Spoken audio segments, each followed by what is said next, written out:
स्वागत आहे तुमचं सुषमाज किचनमध्ये। सर्वांना गणेश उत्सवाच्या हार्दिक शुभेच्छा। गणपती बाप्पा मोरया कमेंटमध्ये गणपती बाप्पा मोरया लिहायला विसरू नका। आज आपण झटपट तयार होणारे इन्स्टंट मोदक पाहणार आहोत।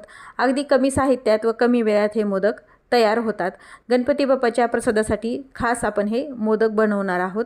रेसिपीला लाईक करा, चॅनलला सबस्क्राईब करा। तसेच गणपती बाप्पाच्या प्रसादासाठी तुम्ही कोणते कोणते पदार्थ तयार करता ते कमेंट करून सांगायला विसरू नका। आता आपण रेसिपीला सुरुवात करूया। आज आपण गणपती बाप्पाच्या प्रसादासाठी इन्स्टंट मोदक बनवतोय।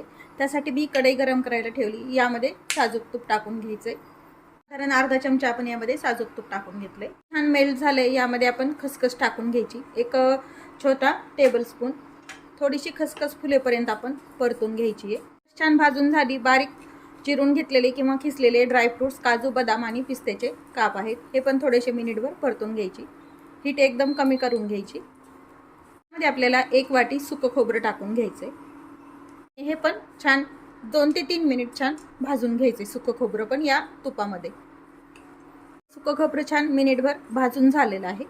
जे सुकं खोबरं आहे हे एका ताटामध्ये आपल्याला काढून घ्यायचे। खोबरं आपण एका ताटात काढून घेतलेलं आहे। कढई गरम करायला ठेवली, त्यामध्ये अगदी अर्धा चमचा साजूक तूप टाकून घ्यायचे।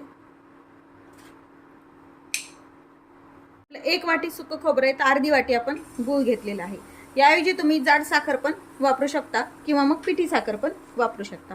हा गुळाचा पाक करून नाही घ्यायचा आहे, फक्त मेल्ट करून घ्यायचं आहे। थोडंसं अगदी खडे याचे फुटले पाहिजेत म्हणून 1 थेंबर पाणी टाकून घ्यायचं यामध्ये।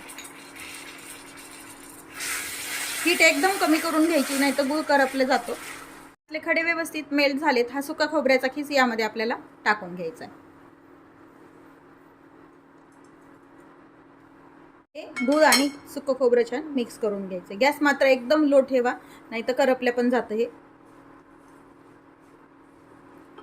आपण मिक्स करून घेतलंय। यामध्ये 1 चमचाभर मिल्क पावडर टाकून घ्यायची किंवा मग तुम्ही खवा पण वापरू शकता। एक मोठा चमचा, हा चमचा आणि 1 अर्धा चमचा अशी आपण मिल्क पावडर टाकून घेतली। हे पूर्णपणे ऑप्शनल आहे।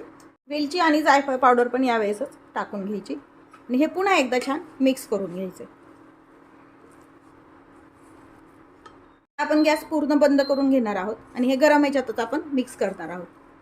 गॅस जर चालू ठेवला तर याला कडकपणा जास्त येतो मिश्रणाला। आता हे छान मिक्स झालंय। एका ताटामध्ये आपण काढून घेऊया। एका ताटामध्ये हे आपण मिश्रण काढून घेतलंय। साधारण आपण याला हात लावू शकोल इतकं हे कोमट होऊ द्यायचे। फार थंड नाही व फार गरम नाही करून राहू द्यायचे। थंड होतंय तोपर्यंत आपण एका मोदकाच्या साच्याला तूप लावून घ्यायचे। छोटा मोठा साचे दोन्ही असतात, तुम्ही कोणताही साचा वापरू शकता। साच्याला आपण तूप लावून घेतले। हे सारण यामध्ये व्यवस्थित स्टफ करून घ्यायचे। प्रेस करायचं व्यवस्थित, म्हणजे आकार पण छान येतो व याचे जे साच्याची डिझाईन आहे कळ्यासारखी ती पण छान पडते। थोडीच घ्यायची की सारण फार थंड नाही होऊ द्यायचं आणि फार गरमही नाही भरायचं। गरम भरायला प्रॉब्लेम नाही, पण हाताला जास्त चटके बसतात। आपण सहज हात लावू शकू इतपतच हे सारण गरम राहू द्यायचे। आता हे सर्व साच्यात आपण छान भरून घेऊया।